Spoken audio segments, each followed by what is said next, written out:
Ce mercredi matin, à 9h45, on nous apprend que Issa Kaou Jim, qui a été, je crois bien, tout au début de la transition malienne, cette transition gérée par le colonel Assimi Goïta, il a été l'un des vice-présidents du Conseil national de transition malienne, l'organe qui sert d'assemblée sous cette période transitoire.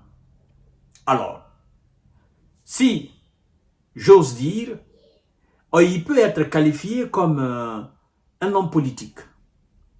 D'ailleurs, aujourd'hui, la plupart des médias occidentaux le qualifient comme un opposant. Bon, parce qu'à un moment donné, je ne sais pas qu'est-ce qui s'est passé, le mec qui était dans l'esprit patriotique malien s'est retourné contre le Mali et a commencé à tenir des propos du genre à jeter du discrédit sur ce que le gouvernement actuel malien est en train de faire. Bon, je ne dirais pas que je l'ai suivi, je dirais tout simplement que je suis tombé 2 ou 3 fois sur quelques-unes de ses sorties où il parlait d'Alassane Dramane Ouattara. Il disait que lui, il est pro-occidental, qu'il est pro-Alassane Dramane Ouattara. Bon, je ne comprenais pas trop ce que lui voulait, parce que pour un homme politique, je ne sais pas pourquoi il faut faire l'apologie de quelqu'un d'autre.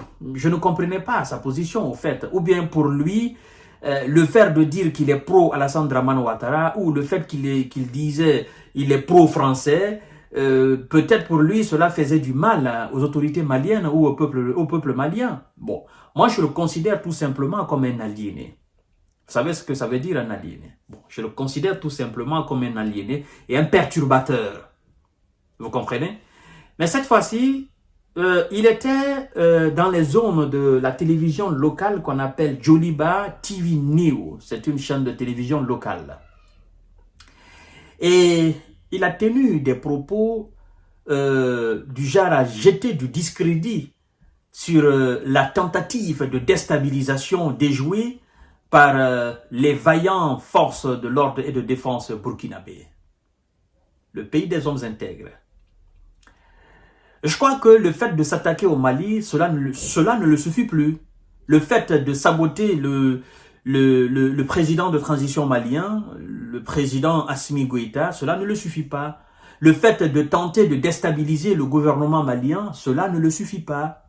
Parce qu'en fait, les gens ont compris qu'il n'avait aucune importance au fait, et que c'était un vendu. Donc ces discours ne faisaient plus, ils n'avaient plus de poids. Mais puisqu'il avait besoin de faire ces sorties pareilles pour se faire voir, pour se faire entendre, vous savez, il y a ces gens, il y a ces genres de personnes, à chaque fois, ils ont besoin de prouver. Ils ont besoin de venir devant la scène, d'accord, politique nationale. Ils ont besoin que les Occidentaux crient à leur nom. Oh non, un homme politique, machin, machin. Ils ont besoin de ça, quoi. C'est-à-dire, eux, ils veulent des coups de com' pour justifier leur présence. Et c'est le cas de M. Issa Kaou Jim. Et donc, lors de cette interview, dans les ondes de cette télévision locale malienne, Joliba TV News, il a dit clairement que cette énième tentative de déstabilisation du Burkina, pour lui, c'était un faux coup. Pour lui donc, sans étaler aucune preuve devant les médias, devant les journalistes de cette chaîne de télévision locale, il pense que de telles sorties, ben écoutez, ça va passer inaperçu au fait. D'accord? Il va le dire et puis c'est terminé. Bon, lorsque tu dis, des gens ont arrêté c'est-à-dire un individu, avec 5 milliards de dollars, 5 milliards de francs CFA, divisé entre plusieurs valises. C'est la preuve évidente. La personne est arrêtée. Une enquête est ouverte, est en cours. On n'a même pas d'abord donné l'identité de la personne pour ne pas perturber l'enquête. Les professionnels sont en train de faire leur travail. Et toi, un vendu, tu vas t'asseoir dans une télé, tu vas dire que cette tentative de déstabilisation du Burkina n'est qu'un faux coup, que c'est du montage. Et tu es incapable de présenter une preuve de ce que tu dis. Je ne sais pas comment des pseudo-responsables peuvent aussi être très banals, quoi. C'est-à-dire, je ne sais pas comment ils peuvent accepter de jouer de leurs paroles.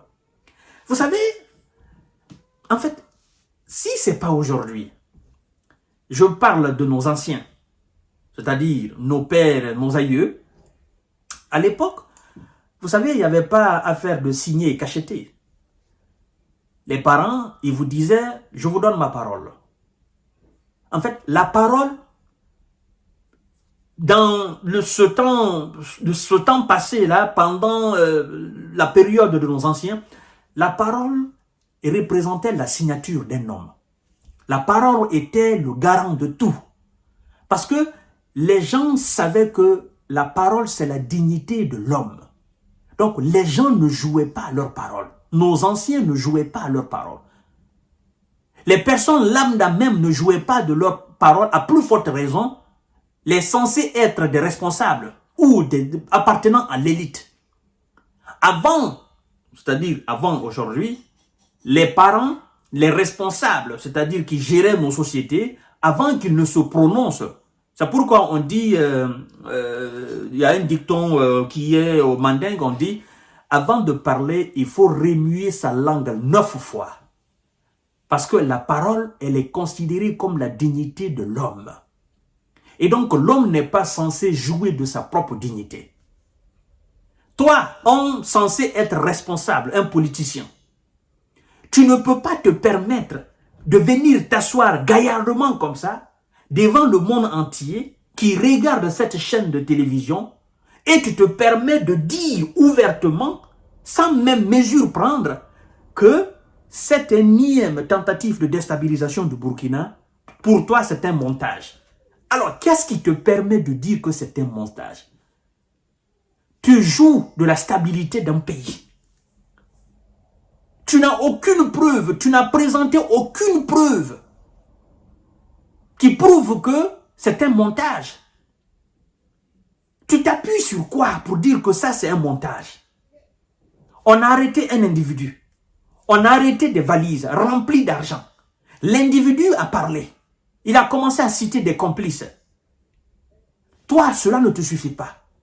Tu vas t'asseoir devant pour dire que ça, c'est du montage. Et donc, pour toi, c'est une manière pour les autorités burkinabées de mettre main sur un certain nombre d'officiers. C'est ce que tu veux dire. Mais qu'est-ce qui te permet de dire ça? Qu'est-ce qui te pousse à dire ça? C'est quoi ton projet, au fait? C'est pas possible. Je crois que ce mec est un vendu. C'est un danger pour la stabilité du Mali. Si lui, il a l'opportunité de faire du mal aux Maliens et au régime malien, il va le faire. Et je crois d'ailleurs que les autorités maliennes doivent prendre toutes les mesures possibles au sujet de ce monsieur-là. Des types pareils, il faut vraiment qu'ils soient très bien mis quelque part pour ne pas nuire au bon fonctionnement de l'État, de la société. Ça, ce sont des parasites. Aujourd'hui, maintenant, lorsqu'on vous demande, monsieur Issa Gaoudjim, lorsqu'on vous demande de prouver que cela est, cette énième tentative de coup est un montage, lorsqu'on vous dit de prouver, comment vous allez prouver? Parce que vous serez traduit devant la justice. On va vous demander de prouver. Qu'est-ce qui vous pousse à dire que c'est un montage? Qu'est-ce qui vous pousse à le dire? Vous n'allez pas venir faire la littérature là. Il s'agit de l'avenir d'un pays. Tu ne viendras pas faire de la littérature devant le juge. Au tribunal, non. Tu viendras avec des preuves concrètes. Tu n'as même pas une preuve circonstancielle, à plus forte raison, une preuve palpable, irréfutable, te permettant de faire une telle déclaration immonde, insensée. Après, ça se dit, je suis politicien, je suis responsable, je suis père de famille, et puis j'ai été président de ceci, j'ai été président de cela. À un moment donné, un responsable, tu dois savoir garder le silence. Même si tu sais un certain nombre de choses, tu dois savoir garder le silence. À plus forte raison, tu ne sais absolument rien. Tu n'as pas de preuves, tu n'as rien. Et tu te permets de raconter des balivernes comme ça, là. C'est bien fait pour lui. Qu'on l'ait arrêté aujourd'hui, il va répondre devant la juridiction compétente malienne. Il oublie que le Mali d'aujourd'hui, c'est le Burkina d'aujourd'hui. C'est ce qu'il oublie. C'est pas possible, mesdames et messieurs. Je suis dépassé par la naïveté, par l'irresponsabilité de celui qui est censé être un responsable. Après, ça se dit, on est... Bon, vous savez, être lettré ne veut pas dire qu'on est intelligent. Vous comprenez?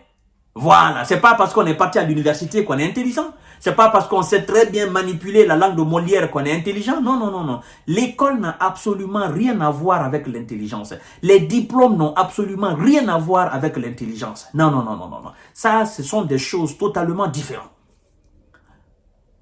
Donc, je vous donne rendez-vous tout à l'heure et continuez à vous abonner à ma chaîne YouTube Kanté JV, on a le vrai. Merci.